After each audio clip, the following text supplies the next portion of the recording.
Good afternoon. Welcome to the EDPS panel on personal data in times of AI. Allow me to say a few words before I start introducing the speakers and we start the discussion. The idea of this panel was born in the context of our internal discussions on the definition of personal data in light of the most recent case law of the Court of Justice. And this led us to ask ourselves the question, what should identifiable data mean in the context of AI? Is anonymization still the strong shield it was, or it has been, as conceived where data protection laws were born?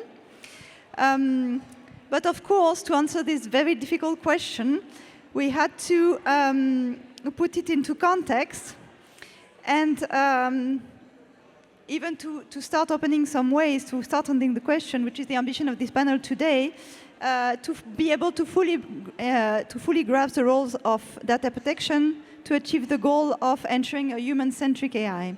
So the discussion today will revolve around these two issues or axes. And to tackle such a thrilling topic, we have the honor to count with 4 distinguished speakers. So Mr. Patrick Breyer, who is a member of the European Parliament, of the Pirate Party in Germany, and the European Pirate Party since 2019. Between 2012 and 2019, he was a member of the Pirate Party in the Schleswig-Holstein State Parliament. Apologies for my German accent. His political work is committed to facilitate freedom and self-determination for all people in a world without mass surveillance. We have Mrs. Clarisse Giraud, who is head of the Data Governance and Privacy Unit at the OECD. Professor Mireille Hildebrandt, who is a research professor on interfacing law and technology at the VUB, co-director of the research group on law, science, technology, and society studies at the Faculty of Law and Criminology since 2019. She's part-time chair of Smart Environments, Data Protection, and the Rule of Law at the Science Faculty at the Institute for Computing and Information Sciences at Radboud University, Nijmegen. And last but not least, Mr.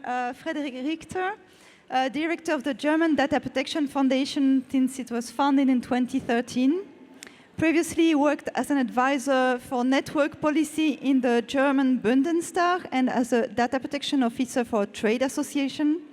He studied law at the University of Hamburg and earned a master's degree in IT law at the Universities of Vienna and Hanover.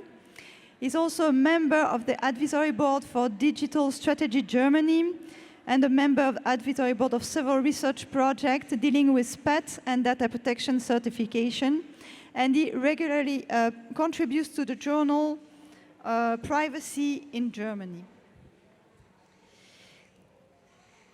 So let's start the discussion and let's try to address the first question or the first topic, which is how to interpret the concept of identifiable data in the context of AI, and to what extent is the concept of anonymization still protective. But before we delve into a more technical discussion, let's take a more high-level view, and I will ask you, Mireille, if you could introduce us to the concept of risk, both in the GDPR and the AI Act, and to what this concept intends to protect natural persons against. Thank you very much. Thank you very much for the invitation.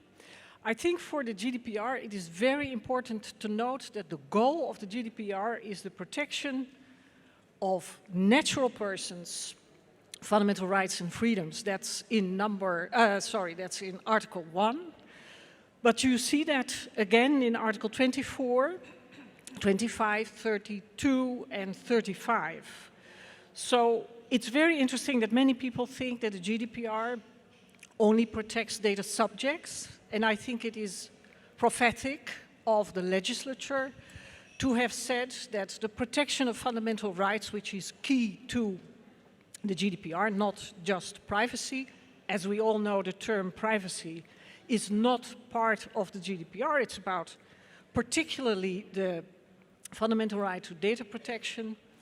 But the legislator has foreseen that when you infer information models from an aggregate of personal data, or even from anonymous or pseudonymous data, that the application of these models will have many impacts on other people, on natural persons.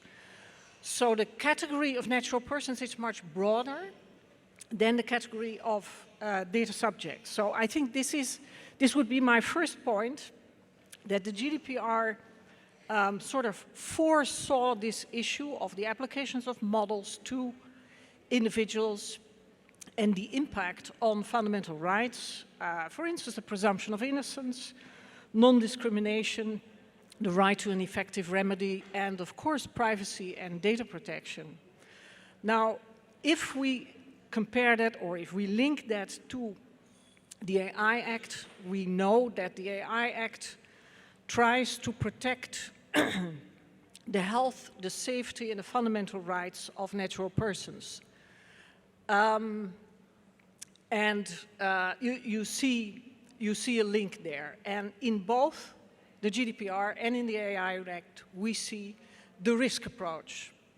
So data controllers should estimate, assess, foresee the risks to fundamental rights of natural persons, and the same thing we see for providers in the AI Act.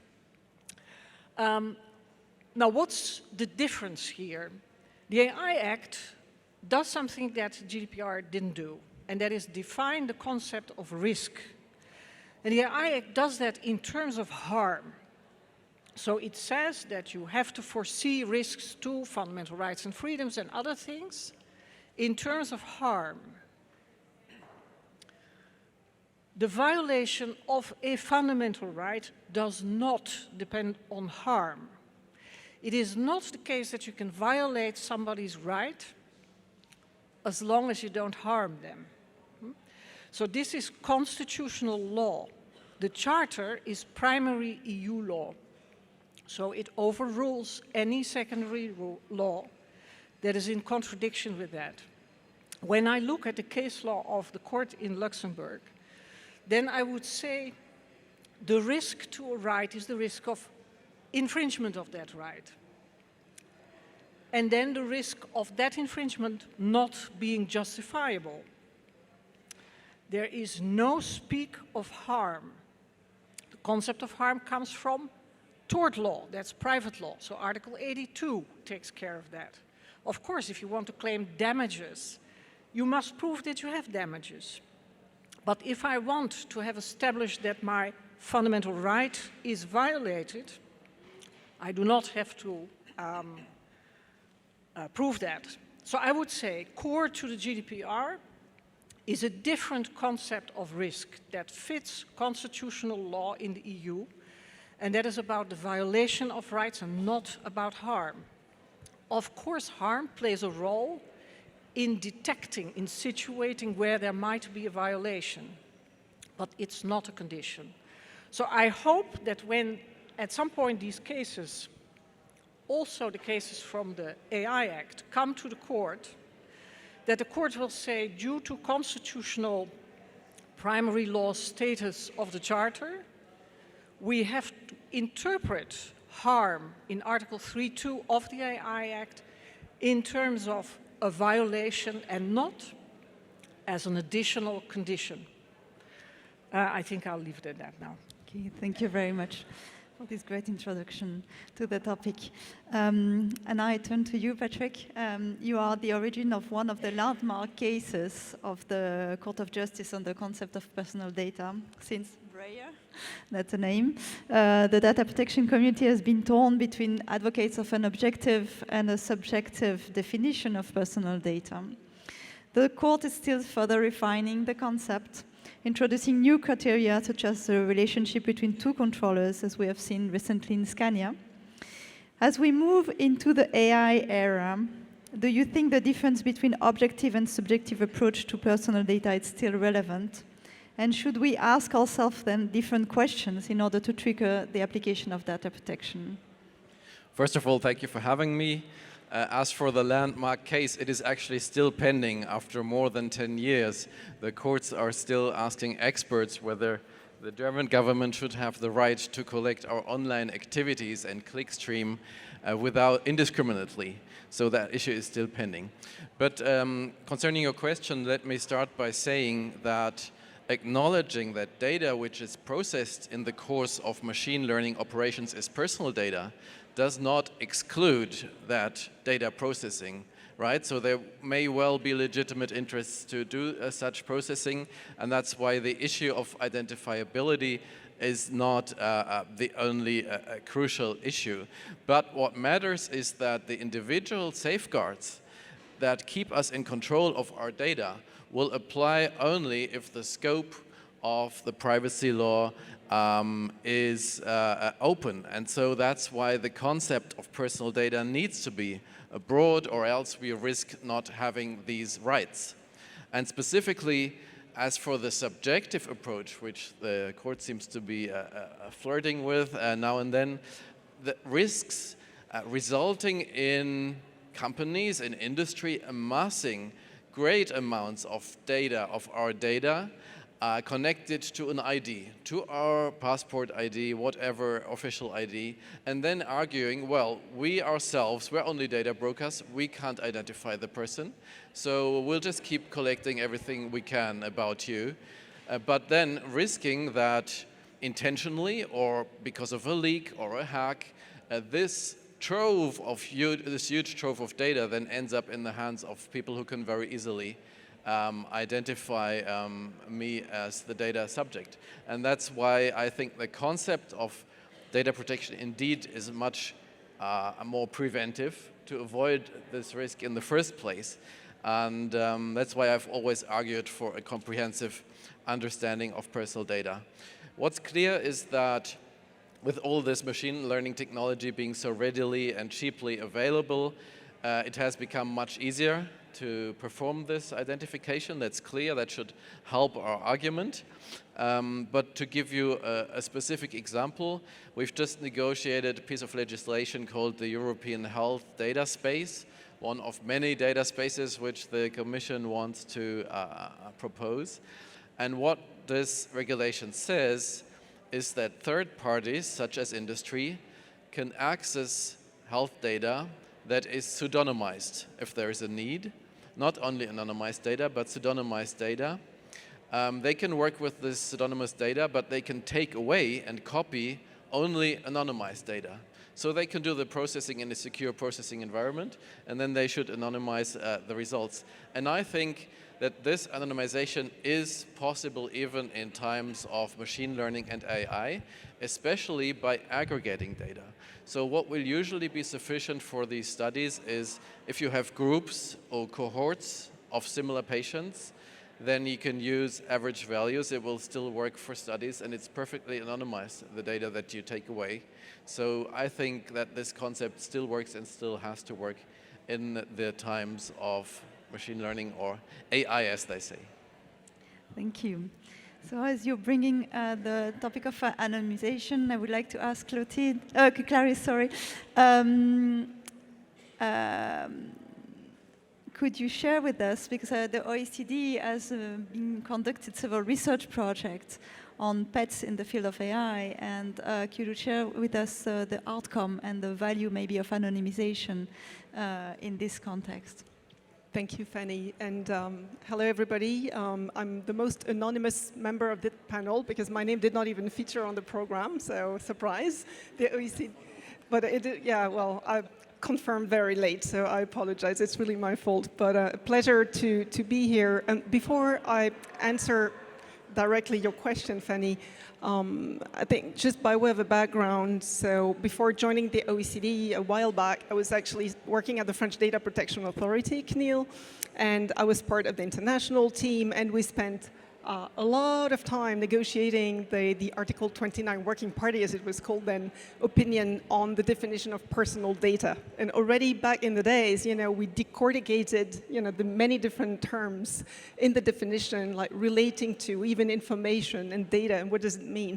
And you know, the conclusion of all that is that it has by essence to be a very broad concept, otherwise you might just miss the whole point in a time where technology evolves so fast and the relationship between actors becomes so intricate, and we know the faculties of re-identification are extremely numerous in many different contexts. So I mean, that experience back in the day is really always stuck with me, because for the regulators it means something to define personal data and to say what is anonymous and what is not anonymous, because it basically defines the perimeter of the law itself and therefore of your own competence jurisdiction. And so it will be always very hard for a regulator to say for sure this is anonymous data. It's virtually impossible to do. And so fast forward to today, what we see in times of AI, because it's a lot about AI these days, as you may have noticed, of course the concept of personal data, of course GDPR, data protection rules, key concepts remain 100% relevant. We just have to make sure that the context, you know, fits, that the definitions and the exceptions fit the context. And what is very striking in the work we do at the OECD, and maybe I should say a few things about that first, but you know, the OECD has been very active in the field of AI, but we've also done a lot of work in the area of privacy. And so when you're in the EU, of course, the natural reference is the EU and EU GDPR, but if you're not an EU country, well, you don't belong to an overarching structure of cooperation, and quite naturally, the OECD is the go-to organization. So we actually work with a lot of EU countries, of course, and the Commission, and the EU at large, usually represented by the Commission, but we also work with a lot of countries that are not EU countries, but actually share exactly the same goal, and technical experts will have exactly the same concerns as EU concerns, and so on and so forth. So it's a really interesting ecosystem. And we have been influential in the AI space. All my colleagues working in AI, you know, have worked very hard to come up with a series of AI principles back in 2019, and these principles have been recently updated to take into account new developments, in particular in generative AI and your risks and so on and so forth. But it was very interesting to see how the work was sort of drifting, like AI was becoming a thing of its own and privacy was becoming a thing of its own, when in fact it was very important to keep these discussions together, more important than ever. And so this is where we actually brought together a number of work streams to make sure that we could capitalize on the expertise, the experience, and you know, really the profiles of both communities. And one of this work is actually on privacy-enhancing technologies. So I'm a lawyer, full disclosure. Don't ask me to talk in too much detail about, you know, all the privacy-enhancing technology that we cover in our work. But we thought it was very important to help countries in these times where things move very fast and policy making has to happen very fast, to provide a space and materials to countries and policymakers on the most recent development in that space, because we will have to work more and more in this gray area where data will clearly come from individual data, but whether it's still personal, whether it's pseudonymized, whether it's anonymized, whether it really fits it, it's not always 100% clear. And you know, yesterday I was talking to someone telling me the anonymization guidelines of the EDPB, back in the days, Article 29 Working Party, still haven't been updated. It's been 10 years. We can't work with outdated guidelines. I mean, Thomas is smiling. I think, you know, all the EDPB colleagues, you know, must have heard this. It is true, but at the same time, it's very hard to update that. Anyway, so we thought we needed a space to discuss this, and this is what we've done. We've created a community of experts on privacy-enhancing technologies, and to check first whether these technologies are truly mature, whether they work. Are we talking about privacy washing sometimes? Are they really working? But very important is to work on context and to work on concrete use cases so that we're not too definitive. And I think this is what's really new in time of AI.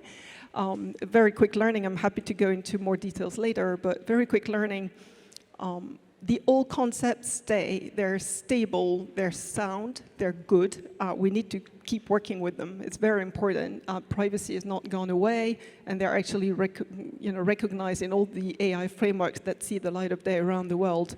So we stick with that. But at the same time, we'll see that the proof of the pudding will be in the eating, maybe even more than before, and we have to be very close to the ground, very connected, and be sure that we work case by case so that we don't make mistakes in our assessment. I'm happy to go into details later because that might be a bit high level. Thanks, Fanny. Thank you very much for this insight into the work of the OECD. Always very interesting. I'd like to go back to this assumption, which will be the panel. Well, data protection was shared on the assumption that anonymization is a sufficient safeguard to uphold individuals' rights and freedom. So, Frédéric, your organization has worked a lot on anonymization and pseudonymization in order to render this concept operational. To what extent do you think these concepts are useful to protect against risk to fundamental rights in the context of AI system, maybe building on what Clarisse has said right now? Yes, thanks, Fanny. Indeed, we worked on that issue. We published a guidance for SMEs of how to anonymize properly, sufficiently. In your conference bags, you find a small sticker. It says, "Anonymization protects your rights," and the QR code leads to our guideline to anonymization. Of course, also we wait eagerly for the EDPB's paper, because the 10-year-old paper is perhaps not up to date anymore. And of course, we will see if we have to revise our guidance, if the other guidance comes out. I don't know. But when we look at the concept and the usefulness of the concept, I think we have to look at the concept of anonymization together with the concept of personal data and the concept of data protection law as a whole. And then we see those concepts can be future-proof if they are conducted without losing the aim of protecting human rights, people's basic rights, and if they are explained properly. We have a very broad scope of data protection law. We have a big aim. We want to prevent and enforce any risks for every basic rights of data subjects. That is a large aim, of course.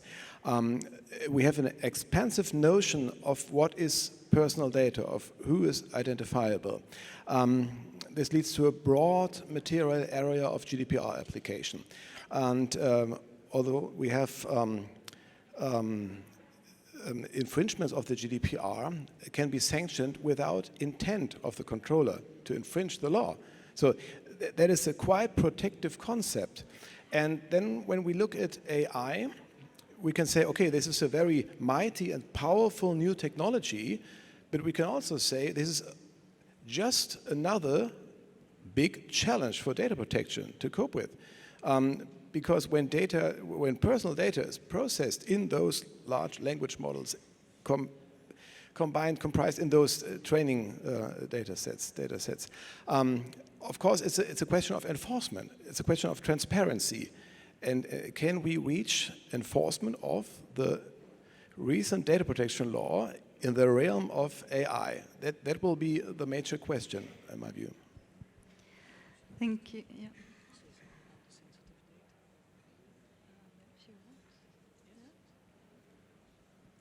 Maybe a small addition. We talked about restricting the notion of personal data, potentially. A small hint that it's also being extended, and then particularly Article 9 data, so that's sensitive data, so that's very relevant for non-discrimination. The court has basically said that personal data that are not sensitive data, if they can indirectly linked to other data, and from that sensitive data can be inferred, that falls within the scope of revealing sensitive data. There are several cases. The last case was last year in July on Meta collecting data from behaviors across the internet and making inferences about health data. Why is this important? Because this may be done by systems that do not fall within high-risk systems under the AI Act, while they actually go quite far in terms of infringing fundamental rights, privacy, but also non-discrimination. Think of the police getting access to that data, presumption of innocence, fair trial, etc. Thank you. Yeah, thank you. I think we're getting into the second part of the discussion already about, because I mean, we sometimes hear that data protection is too narrow as a right or as a framework to address a risk posed by AI system. As Frederick brilliantly said to introduce his panel yesterday, I really like this introduction. Can you imagine AI without data? And I will take it one step further. I will push the question one step further. Can you imagine AI without personal data? And so the question now, or the question we should rather ask ourselves is, how will data protection contribute to this human-centric approach to AI? I think we have started getting into that question. But Frederick, I'm coming back to you and coming back to anonymization as a safeguard. It is still advocated as safeguard, and you say it still has a value at a certain stage of the AI life cycle, in particular for the training data sets. So do you think anonymization still have value to protect against certain risks in the taking into account these AI life cycles, and which ones? Yeah, perhaps I'll have to look back at our panel yesterday. That was called The Future of Anonymization in the Age of AI, a very fancy title. And of course, we couldn't deliver the very solution. But the essence was that there's not only one way to protect people's rights when it comes to the implementation of AI systems. It's perhaps not only anonymization in the classic way, it's also thinking about privacy-enhancing technologies, which can be much more than the merely anonymization by deleting identifiers from the data set. And it can also be found a part of the solution in synthetic data. Because when you this is also a kind of data protection by default. When you use synthetic data from the start, of course, the algorithms that create the synthetic data has to be non-biased and neutral and non-identifiable and so on. But it's a kind of mix of those approaches that leads to the best way. Our experts on the panel we're consenting that there is no golden path. There's no single solution. It depends on the use case, as always, as any lawyer would say. It depends. But it depends. So, when it comes to the value of anonymization, of course, it depends on how you approach the process, and you cannot assess the result and the sufficiency of the anonymization procedure when only looking at the result just after the procedure.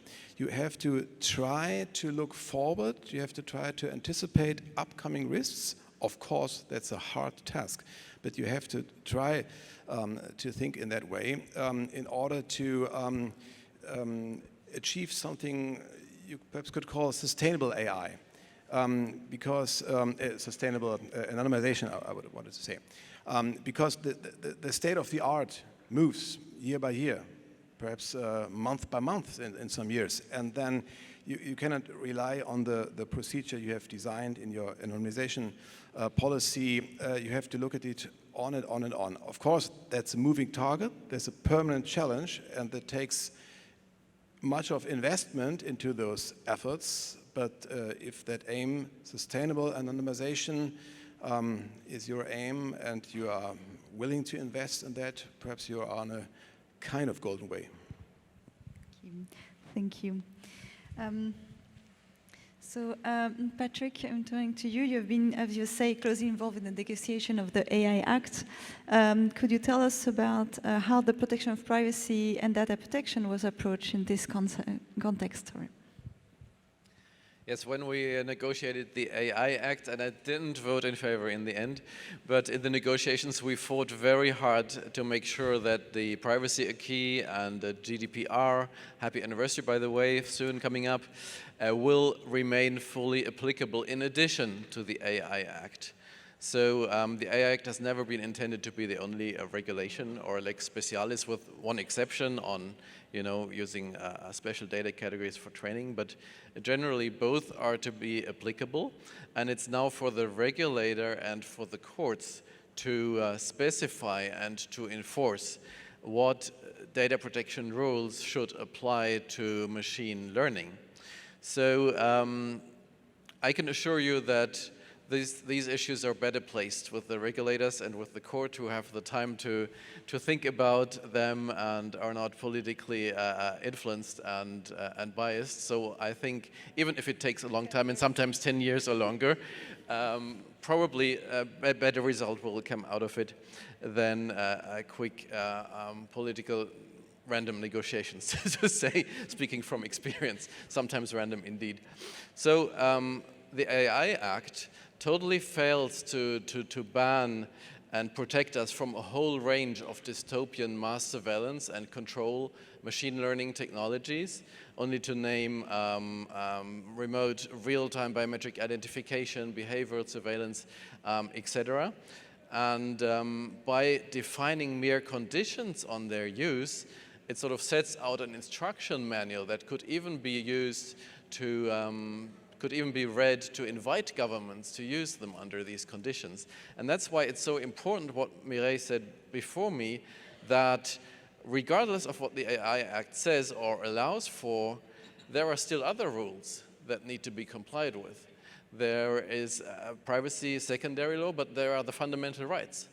And so that's where I want to encourage also the EDPS, who has fought by our side for a ban on technologies such as biometric mass surveillance and real-time identification. Even if it's not implemented in the AI Act, we should stay by our opinion that it violates fundamental rights and is already illegal. Thank you. Clarisse, I will ask you a similar question from the point of view of the OECD, how the OECD has approached the role of data protection, privacy in the drafting of the recommendation of AI. You have started introducing a bit. Give us some hints in your first reply. Maybe you can elaborate now on that. Thank you. Thank you. So the process at the OECD is very different from a process which is inherently a political process in the EU. So it's very different. Really, it's an intergovernmental organization, so it's really countries negotiating. It's represented generally by governments, but a very broad range of stakeholders also contribute. And if you look at the first set of AI principles that were developed, published in 2019, actually they took over 2 years to be negotiated, and it was always with a very large consultation with stakeholders. Always, you had to have the best experts, otherwise, you just don't achieve anything meaningful. So, and for the credibility of the tool, of the instrument, even though it's non-binding, we can come back to that if you want. For the credibility of the tool, which it has really acquired over time, it was extremely important to make sure that, of course, business, but civil society groups, technologists, the best scientists really were in the room constantly discussing. It was a back and forth process.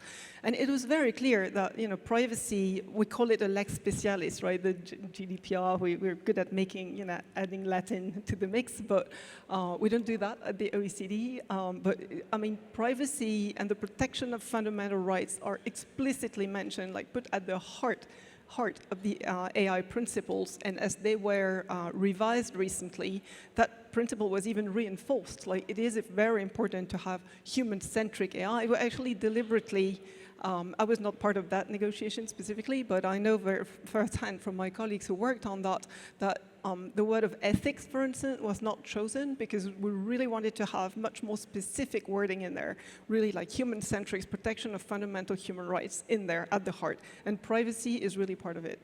But of course, when you have principles, I won't bore you and go over all the details, because I'm not even sure that I would remember all of them by heart, so that could be embarrassing.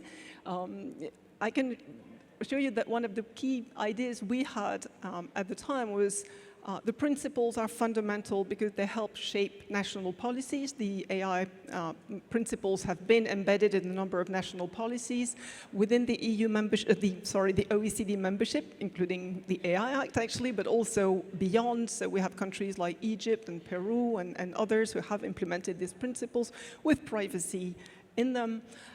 So that's actually a very influential set of principles. But here again, the proof of the pudding is in the eating. And so it is very important to create a space to make sure that the principles mean something in practice. And of course, they will always be implemented differently.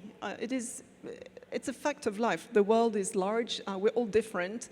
I lived in Asia during many years, and I got accustomed to different ways of thinking, different ways of looking at the concept of privacy, at the concept of human rights, and people don't shy away from these discussions, and it's actually extremely enriching. Even in countries like China, you can have conversation about human-centric AI. I assure you, you can. It's super interesting. So there will be differences at the national level. The legislations will be different. The interpretations of regulators will be different for sure. But there are still key components that we can work on. And privacy, data protection, which is a necessary but unfortunate contraction of the protection of individuals with regard to the processing of their personal data, but obviously that's a bit long, so it's data protection. It's a key component of all frameworks applying to AI around the globe. So it's important that we keep working very practically on what the protection of data, the protection of individuals with regard to the processing of their personal data in AI means around the globe. And so we have a very broad network of experts. I don't know if you want to have a look. It's called the OECD Network of Experts on AI, One AI. It's like hundreds of experts working together, coming up with like classification of AI incidents, classification, the definition of an AI system, for instance, was negotiated in that, discussed in that context originally, and so on and so forth. And so this is actually extremely useful. It helps interoperability. I'm not a great fan of the word because it's a bit of a vague one, but it also says what it means. It facilitates cooperation and across jurisdictions. So it's important. Allow me one last thing, because we're talking about anonymization. I think you said it. It's actually very hard to have a conversation about anonymization alone. I think I don't want to reformulate what you said, but it is important to look at all the other technologies that can improve privacy, improve the situation of individuals in AI. And anonymization alone, it will be too short. And we need to apply a number of technologies in cumulation, depending on the context we're looking at. And if you talk to a health professional working at a Ministry of Health in a country that is trying to anonymize big data sets so that they can be reused for secondary use for health research, for instance, he will be looking at very different types of technologies than someone who's working at anonymizing data in an employment context, for instance, to anonymize big HR data sets and whatever. So it's important to ensure that we keep this market, and this is where an economic analysis comes in, is important, that we keep this new market of pets, privacy-enhancing technologies, alive. And it's actually difficult to do. I think big pets vendors today, they're not big, first of all, not that big. They're not doing super well, right? I think, and it's a concern we have, because it means that these technologies are supposed to be at the heart of the intersection between privacy and AI. And if we don't find ways of supporting this market, we might not be in a great place. And among other things, I think regulatory clarity will be key. And that doesn't mean saying that when you apply this technology, it's not personal data, it's free ride, go ahead, you won't be sanctioned or anything. It's more like we're willing to consider that there will be some flexibility in the applicability of some rights, for instance, the right of access, for instance, or whatever. We're willing to have that conversation. I think it's very important, and we're not there yet. Thank you. I think it opens our mind to more than anonymization as a way to protect privacy or data protection. My last question to the panelists is for you, Mireille, and it's about generative AI, because a panel would not be complete without a question on generative AI. How can data protection play a role in safeguarding natural person rights in this context? Yes, thank you. Great question, of course. I noticed that the ICO in the UK has started a consultation on data protection in case of generative AI, and they have picked out some very salient points. I just want to say something about the accuracy principle, in some sense, the inverse of anonymization. So if you don't use anonymized data and you do use personal data, then in principle the accuracy principle applies. And this goes for two things. So the data that are in the training data, is there a way to rectify them if they're wrong? And the output data, which are probably models that are going to be applied elsewhere, but as we all know, things can be hallucinated, also about people that can be incorrect. And at this moment, these models are what is called aligned, which I find an extremely funny term. They are aligned in such a way, so they're prompted in such a way internally before we get to see them, that the system simply tells you, I cannot give you any personal information. But as we all know, these systems can be gamed. So we have to look at accuracy on the input data and on the output data. And I'm particularly concerned that these systems at some point will start training on their own output. I think that's a concern of many computer scientists, because that will be the end of the system, basically. So if you provide a lot of output and that's out in the world, and you're using that back as training data, you're going to repeat yourself, including all the inaccuracies or hallucinations. It's not the same thing. And then another thing, which may seem far-fetched, but actually I don't think it is. As we all know, the court in Strasbourg has decided that states that violate legal obligations that they have to countering climate change may thereby violate, infringe, but also violate the right to privacy. Now, if you see that generative AI is, by definition, in its pre-training phase, causing a lot of problems in terms of climate change, in terms of the use of energy, electricity, then it is not difficult to see that there is a task there for states to see that it's a legal obligation to prevent that these systems, the pre-training of these systems, are going to usurp all our electricity instead of electrical cars, etc., etc. So that might be a way that, for instance, data protection, which is also requires a risk assessment in terms of privacy, may be relevant. Thank you very much.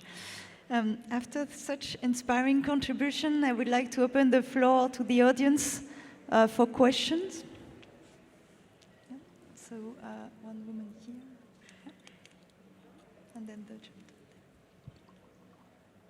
Thanks so much. I'm Maria Magierska from European University Institute. Thanks so much. It was a very interesting discussion. And I have a question to Mireille.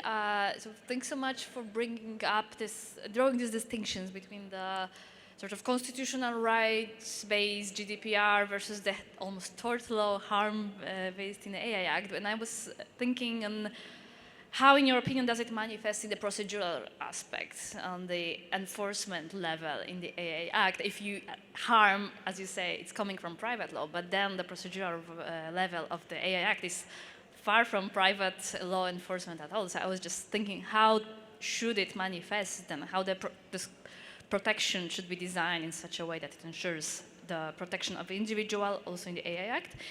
And the other question I have was regarding this synthetic data as the solution possible to privacy. How to solve the fact that the synthetic data is not that good, simply. That it has just simply for now a lower quality than the data that is just inferred from personal data. And is this really a good solution to just rely on it? Thanks so much.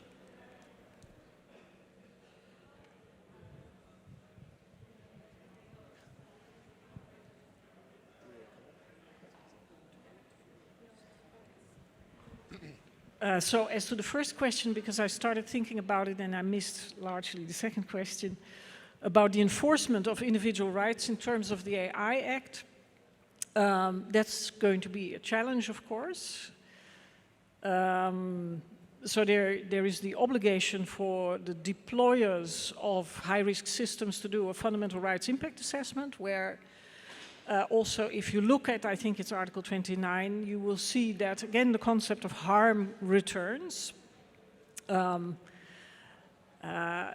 that's an obligation for deployers. And if I understand your question well, is that the challenge is how can I, as an individual, invoke that right? So how is the enforcement? And of course we know that the AI liability directive, the draft, should solve that problem in part. But that's again about damages. And what we basically need is to have a more systemic approach. And I think the difference between the AI liability directive and the AI Act is that the AI Act, like the GDPR, is administrative law. So, okay, the GDPR has Article 82, that's private law, that's if you have damages, but the main thing is to impose obligations on the parties that the legislator thinks are in charge, that should, when making certain business or other decisions, integrate the protection into those decisions to address that party, like the provider, the deployer. That's a bit removed from the moment when I can invoke my right. There are disadvantages, but I also think that we should not want to depend on individuals coming up with complaints. So on the one hand, collective action is very important, Article 80 of the GDPR. There is a directive on collective action. I'm sure others have the details which I lack now at this moment on to what extent that's going to apply in the case of the AI Act. But I think in principle, public law, administrative law, like the AI Act and the GDPR, they need a regulator. They need a regulator that's going to sit on the enforcement part. And we do not want that to depend or to responsibilize individuals, which of course doesn't mean that individuals shouldn't have rights. We have fundamental rights. We can go to the court in Strasbourg, etc. So I think this dilemma that you want individuals to have effective and practical rights, fundamental rights, but that you don't want to responsibilize them, and you want a system of administrative law and put obligations, legal enforceable obligations on providers, deployers, data controllers, etc. Yes, that's difficult. Yes, it's not going to work in 1 year. It might take 10 years, but that's law. We're not in a dictatorship. It goes faster there, but it has certain drawbacks. Yeah, maybe that's for some people not a satisfactory answer, but I've thought about that. And it's important to realize that in a democracy, under the rule of law, legislation is compromised. It takes a long time. Then waiting for the court to make certain decisions takes a long time. But there is some wisdom in that. There is a protection, a lot of protection in that, which is maybe difficult in a time where we want everything yesterday and simultaneously. But I think we have to protect that system. Now, is that an answer to your question? I can't find your face, but it's too long answer. There was a... Perhaps I wanted to ask something that might facilitate enforcement, because the AI Act in some way, in my view, is more progressive than the GDPR because it categorizes risks. We have that notion of the risk-based approach that kind of hovers around the GDPR and is seen into the, is read into the text. But it's not in the text. And in the AI Act, we have this pyramid of red, orange, green, unacceptable, risky. And in the GDPR, we only talk of risks, any risk, every risk. So, and this might also help to focus on the most crucial ways to enforce it, on the most dangerous risks to enforce, and not to spread it too much. Perhaps it's a kind of help for that. And concerning that synthetic data, of course, the opinions differ on how good that solution can be. I cannot go into technical details, but I experienced on our panel that the experts weren't sure to what extent that can be part of the solution, that synthetic data. Just to add to this on synthetic data, I think I've heard very successful experiments and very, let's say, unconvincing experiments, but those who have tried to use synthetic data, in particular in the health context, some of them have been extremely successful and very positive about it, and not, I can't really talk about individual cases, but and they're serious people. They're health professionals who have, a duty of medical secrecy and have very high work ethics. So they were not just fooling around with data. So when they say it works, it really works. One of the challenges they had, and that really stuck with me, is that synthetic data is presented as fake data. And actually, they had problems convincing their colleagues that it was fine to work on fake data, because it sounded like it was fake data did not fit the data quality bill. And so there's also a matter of selling the right technology to the right people at the right time. It takes time to convince people to do things in different ways, and you're very much in the hands of data scientists and experts whose views can differ, so it's a bit of uncertain ground. So I think this is where we have a role to help.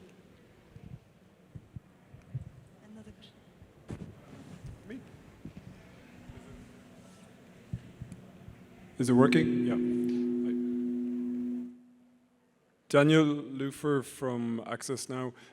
So I wanted to make the point about fake data because I think it's a better term, because it puts the burden on the people presenting it as a solution to prove that it's good enough. It's a good fake or it's a bad fake, but I think it is fundamentally fake data.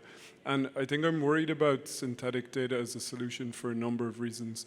One is that it tends to assume that harm or violations come from privacy-based harms, from harm to individuals. But we can also look at inference-based harms. And I always think of this example of when Google was involved with the smart city in Canada. Was it Montreal, I think? And they had this spin-off called Replica Labs that was offering a synthetic data model of the city. And synthetic data can be bad in many ways. I think it can just be wrong. The promise is that if you make inferences from it, they correspond to what you get from the real data. But it could also be rigged. Like if Google or someone wanted certain inferences to be made, that could be engineered into the data. I mean, it's a bit of a far-fetched scenario, but it points to the issue of how do you control the quality of synthetic data, and what harms remain even when anonymity is preserved. Thanks. That was a comment, no? I guess more than a question. Nothing to add, but perhaps that leads to another problem for the list of problems that generative AI may produce. I wonder if it's possible that those generative systems generate personalization and identifiability by laying together allegedly anonymous data sets, and they generate then a kind of pseudo-personalization. I don't know if that's possible, but perhaps that's another potential problem. Yes, and again, sort of my first point, the interesting thing that the GDPR did was say we shouldn't only look at whether personal data has been processed of a particular person, but whether a model that has real impact on real people is applied. So there is the construction of profiles. Then you look back to, oh, somebody used my personal data to construct a profile and it doesn't apply to me and now I'm angry. Okay. But I find it much more hazardous that my data feed into a model, and maybe the data is neatly anonymized, and with that model, people are going to be sorted and decisions are going to be made based on them. So I'm actually always more concerned about the output And I'm always fascinated with the FTC in the United States, which has several times now decided that if such models have been based on unlawful processing of personal identifiable information, that not just the data has to be destroyed, but the models. Now we're talking business. Huh? If you destroy only the data, the business will say, oh, well, what a pity, but the model works fantastic. And then they cannot, nobody can prove that the model doesn't work fantastic. Yeah, we had to destroy the data, sorry. So this foresight, we have to look at the natural persons, which doesn't have to be data subjects. This is GDPR stuff. This is fantastic. And we have to make that work. Interesting challenge ahead, I think. There was another question over there. I don't know. Yeah.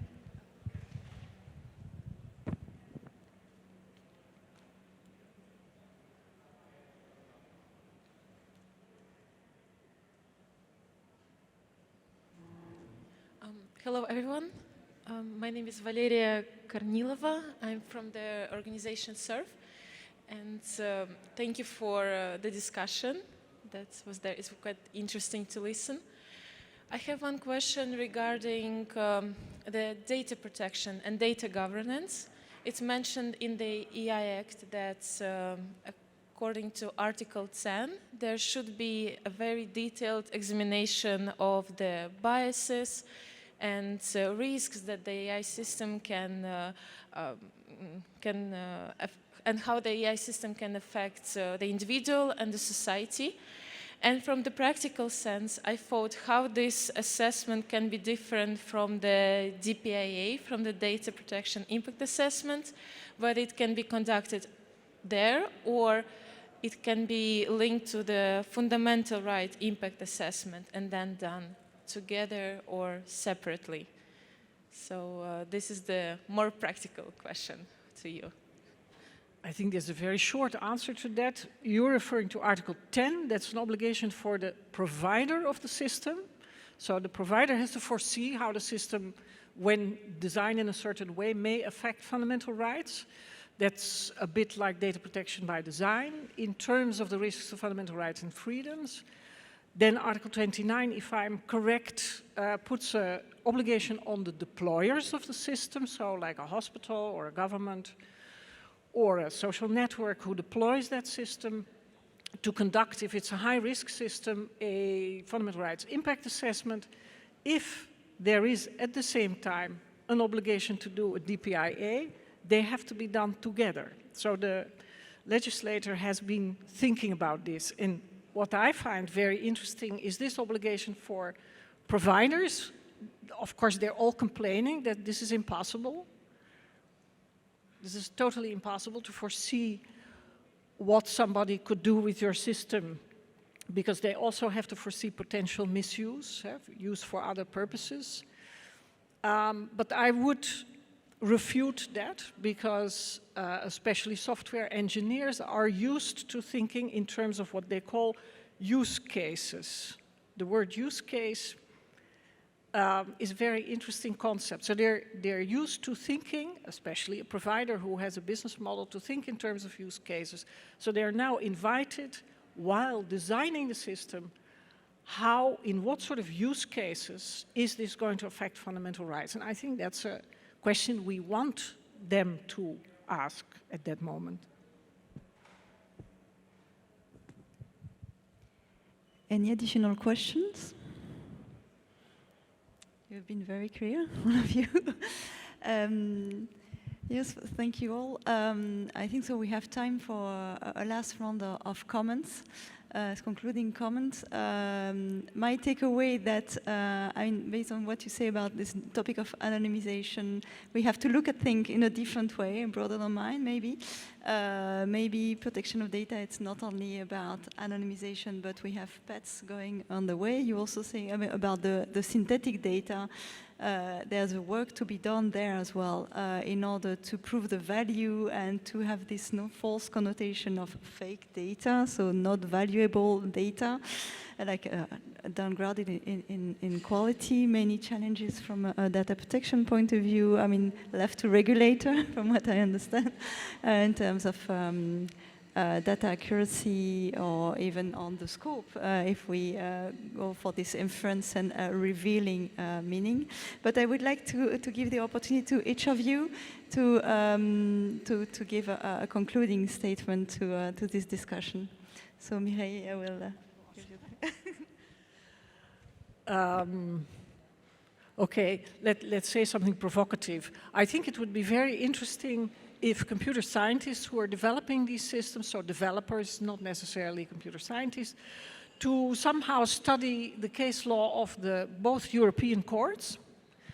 Okay, I can see that this is a hilarious proposition, I admit it, but I have taught master students of computer science for 8 years, and they're quite bright. They do understand if you know how to trigger their interest, these things, because computer scientists are used to building an architecture, so they know if you change something in the system here, it's going to ripple in all kinds of directions, and that's what the law is about. And if they would see the complexity and the wisdom with which the courts have to decide very important societal issues, sticking to what the legislator has decided, but having the task to interpret that for concrete situations, I think we would be so many steps further, and we could learn a lot from computer scientists and developers about the implications of their systems.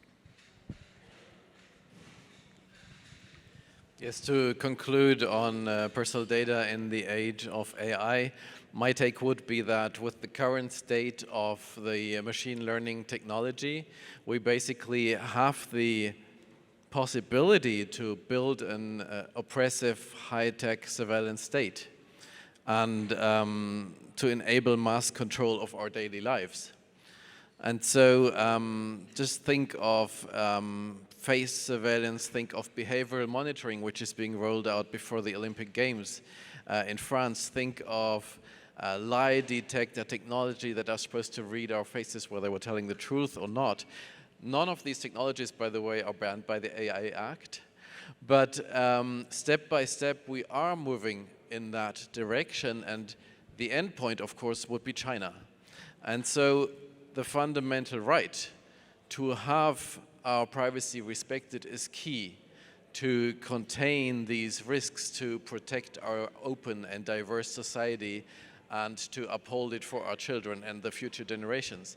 And so the role of data protection in this age of machine learning technology could not be greater. It's a bit hard to follow, but after that, agree. My concluding remarks, I would say, would be based on the experience we've had in the area of data protection for many years, because it remains a data protection and privacy conference still, right? We add the AI layer on top, but fundamentally, a lot of privacy folks around here. I think it's important to keep true to the letter, to the spirit of the texts, to what irrigates these texts. They're not only words, it's not only a text that will be great for compliance professionals to do business with and to have tons of paperwork done. It is very fundamental that these texts live and mean something in our societies, which relates to what we have that is most fundamental.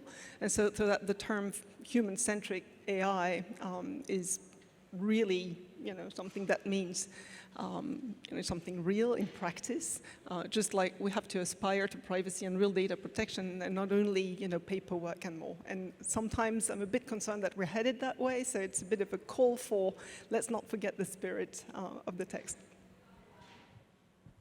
Yes, to add something perhaps also provocative, I would recommend to focus on really reasonably expectable risks and not to try to focus on any thinkable and theoretical risk when we try to bring data protection to a success. Otherwise, we might diminish we might overstretch the scope of data protection law and hence diminish its effectiveness and impact. And coming back to one of the claims you cited in the beginning, we know AI without data is impossible. I think and hope AI without personal data is possible, but I think rules that try to enforce that might be hard to enforce. Thank you. I would like to build on what you say also on the importance of training IT designer. This made me think about one of the EDPS has launched a series of 20 talks for the 20th anniversary, and one of the talks was 20 interviews, and one of the talk was Caroline Snyder, who is AI designer. And one of the things she said in this interview is that regulation constraint should not be seen as a problem, as it's often being presented, but as a challenge. And as AI designer, we like challenge. We like to overcome, to find a way to solve the problem. So that links a bit to what you say, or what you say as well. And also, I wanted to link that also to the, I attended this morning a workshop on fundamental right and algorithmic impact assessment. And one of the first statement was technology or design is not neutral, it always carries values. So if we train AI designers with a human AI-centric approach with these values that carries, then that's maybe a way to go maybe for without AI without personal data, or AI with carries this value. So I would like to close with these words. Thank you very much for this great panel, your great contribution. Thank you for the audience.